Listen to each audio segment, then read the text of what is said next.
I'd like us all to try out the British stiff upper lip. So the way to do it is to draw the corners of your mouth down and to shove your chin up like this. Everyone try. Try. So if you're doing it correctly, you'll notice that your chi has stopped flowing, your kundalini is jammed, and you're filled with a sense of sort of righteousness. Want to give it a go? Very good. Some of you are getting it, that's great. So, it's England. I'm 6 years old, the daughter of Indian immigrants, and the first non-white child to attend Chapel Fields Children's School. I have been called into the headmaster's office, Mr. Weatherburn. There's a very scary lunch lady there, and also my dad. Mr. Weatherburn starts the conversation. Oh, Nimisha, we've all noticed that you are throwing away your hot lunches at school. Is this true? It is true, but I'm too scared to say anything. My dad chimes in. Sir, madam, my daughter, we are all vegetarians and she's just not getting used to the food here. The lunch lady. All right, that's it.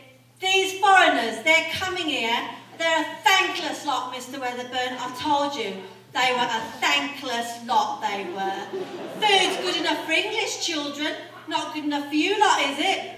Well, Mr. Ladver, perhaps your family has heard of the sandwich.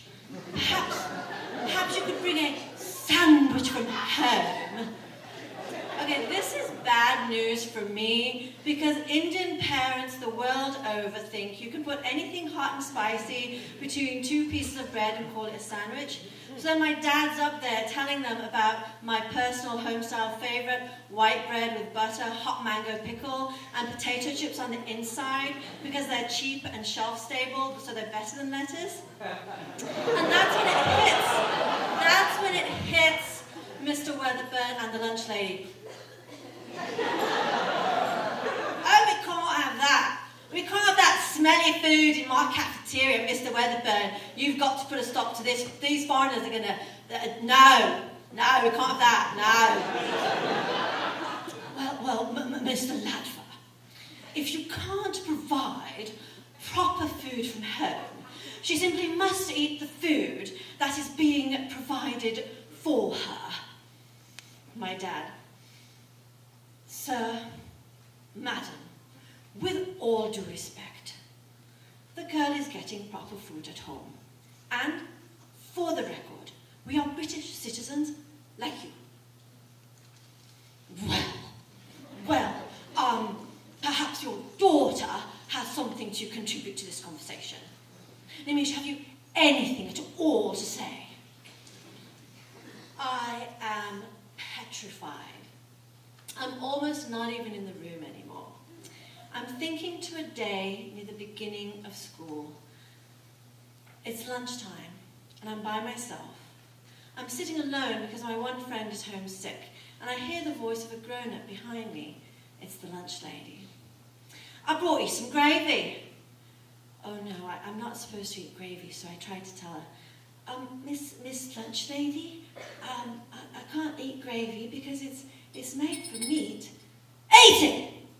And before I know it, she takes a spoonful of mashed potatoes and gravy. She jams it into my mouth. She takes another one. She jams it. The third one jams in so hard the roof of my mouth is bleeding into my throat. I'm crying, of course. Then I hear a sound. It's the children at the table next to me. They are laughing.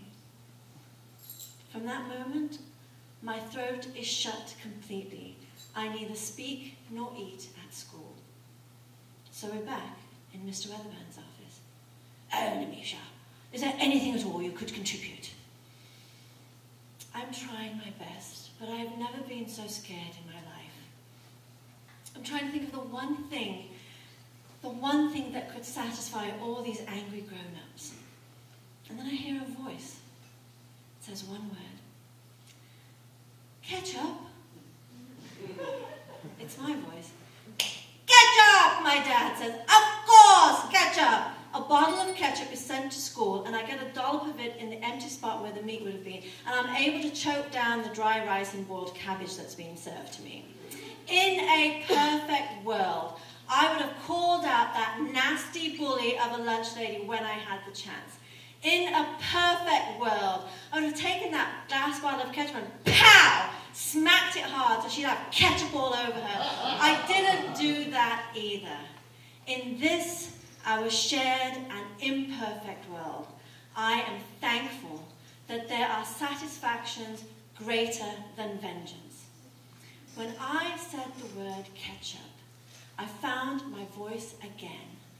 I knew that it was mine, I would count on it, and I would always live to tell.